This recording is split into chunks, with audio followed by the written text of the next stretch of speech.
Hi traders, welcome back. Green arrow trading അക്കാദമിയുടെ മറ്റൊരു market അനാലിസിസിലേക്ക് സ്വാഗതം. ഇന്നലെ നമ്മൾ പറഞ്ഞിട്ടുണ്ടായിരുന്നു, നിഫ്റ്റിയിലാണെങ്കിലും ബാങ്കിലാണെങ്കിലും നിഫ്റ്റിയിലാണെങ്കിലും നമ്മൾ പോസിറ്റീവ് വ്യൂവിൽ മാത്രമാണ് ട്രേഡിങ്ങിനെ അല്ലെങ്കിൽ നാളത്തെ ട്രേഡിങ്ങിനെ കാണുന്നത്.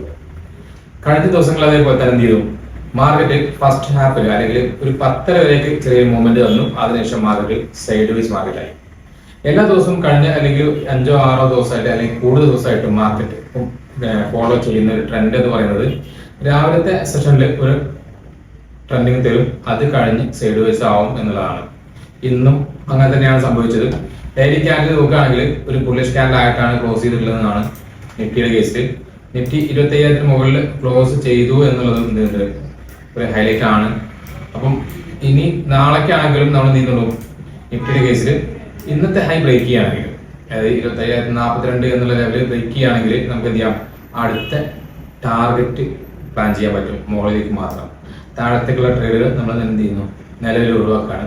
കാരണം താഴേക്ക് മാർക്കറ്റ് വരണമെന്നുണ്ടെങ്കിൽ നമ്മളിവിടെ വരച്ച ട്രെൻഡ് ലൈനിന്റെ താഴെ മാർക്കറ്റ് വന്നാൽ മാത്രമേ എന്ത് ചെയ്യുന്നുള്ളൂ, നമ്മൾ നിലവിൽ 24,788 താഴെ വന്നാൽ മാത്രമേ എന്ത് ചെയ്യുന്നുള്ളൂ, നമ്മൾ ഒരു ബിയർ സിഗ്നൽസിൽ പോകുന്നുള്ളൂ. അതുവരേക്ക് നിഫ്റ്റിയിൽ ബിയർ സിഗ്നൽസ് കാണുന്നില്ല.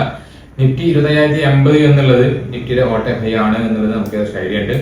അപ്പോൾ ഇതിന് മുകളിൽ മാർക്കറ്റ് പോവുകയാണെങ്കിൽ നല്ല ഒരു മൂവ്മെന്റ് തരും എന്നുള്ളതാണ് നമുക്ക് മനസ്സിലാക്കാൻ പറ്റുക. നാളെ ഗ്യാപ്പ് അപ്പ് ആണെങ്കിൽ പോലും 25,080 മുകളിൽ ഓപ്പൺ ചെയ്താൽ പോലും 25,080 സപ്പോർട്ട് എടുത്ത് തിരിച്ച് കയറുന്ന സമയത്ത് നമുക്ക് ട്രേഡ് എടുക്കാവുന്നതാണ്. ഗ്യാപ്പ് ഡൗണിൽ ട്രേഡുകൾ ഒഴിവാക്കുക. ചെറിയ നെഗറ്റീവ്സ് വന്നാൽ പോലും മാർക്കറ്റ് പോസിറ്റീവ് ആവാനുള്ള സാധ്യത കൂടുതലാണ് എന്നുള്ളതാണ്. അതുപോലെ തന്നെയാണ് 51,170 മുകളിൽ നിഫ്റ്റി ബാങ്ക് വരികയാണെങ്കിൽ 51,335 എന്നുള്ള ടാർഗറ്റ് വെച്ചിട്ട് നിഫ്റ്റി ബാങ്കിൽ ട്രേഡ് എടുക്കാമെന്നുള്ളത് നമ്മൾ പ്ലാൻ ചെയ്തിട്ടുണ്ടായിരുന്നു. അപ്പോൾ രാവിലെ മാർക്കറ്റ് ഓപ്പൺ ചെയ്ത് തന്നെ ചെറിയ ഗ്യാപ്പ് അപ്പ് ഓപ്പൺ ചെയ്ത് എന്ത് ചെയ്തു, മാർക്കറ്റ് ഈ റെസിസ്റ്റൻസ് ലെവലിലെത്തി, സപ്പോർട്ട് ലെവലെത്തി. മാർക്കറ്റ് എന്ത് ചെയ്തു, ഒരു യു ടേൺ എടുത്ത് നമ്മൾക്ക് പോവാണ് ചെയ്തത്. അപ്പോൾ 51,312 വരെ പോയിട്ടുണ്ടായിരുന്നു. 18 വരെ പോയിട്ട് മാർക്കറ്റ് എന്ത് ചെയ്തു, അവിടെ ചെറിയൊരു സൈഡ് വേസ് ആയിട്ട് എത്തിയാണ് ചെയ്തത്.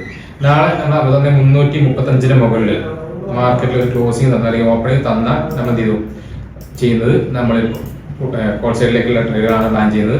അതേപോലെ ഈ ഒരു ട്രെൻഡ് ലൈൻ 51,255 മുകളിൽ ഫ്ലാറ്റ് ഓപ്പൺ ചെയ്ത് 51,255 എന്നുള്ള ലെവലിൽ ബ്രേക്ക് ചെയ്താൽ നമ്മൾ കോൾ സൈഡിലേക്കുള്ള ട്രേഡ് പ്ലാൻ ചെയ്യുന്നുണ്ട്. അങ്ങനെയാണെങ്കിൽ ഫസ്റ്റ് ടാർഗറ്റ് 51,325, 51,550, 51,568 എന്നുള്ള ലെവലിൽ നമ്മൾ ടാർഗറ്റ് ചെയ്യാൻ പറ്റും.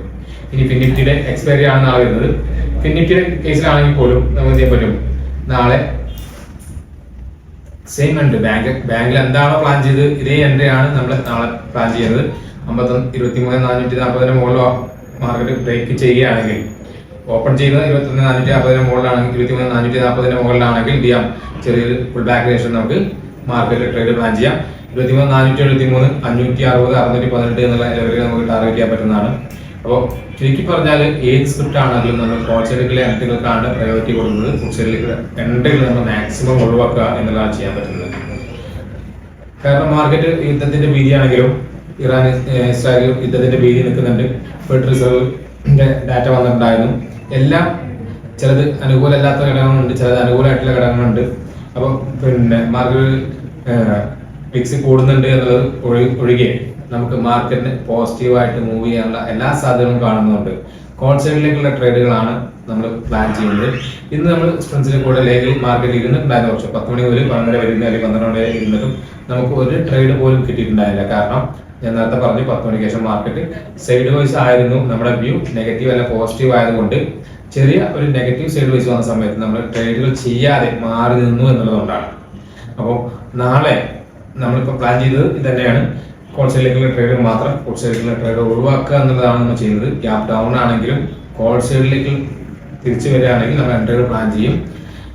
ഗ്യാപ്പ് ഡൗണിൽ ഓപ്പൺ ചെയ്താൽ ചുരുക്കി പറഞ്ഞാൽ നമ്മൾ കോൾ സൈഡിലേക്കുള്ള എൻട്രികളാണ് പ്ലാൻ ചെയ്യുന്നത് എന്നുള്ളതാണ്. അതല്ലാത്ത ട്രേഡുകൾ നമ്മൾ ഒഴിവാക്കുന്നത് എന്നുള്ളതാണ്.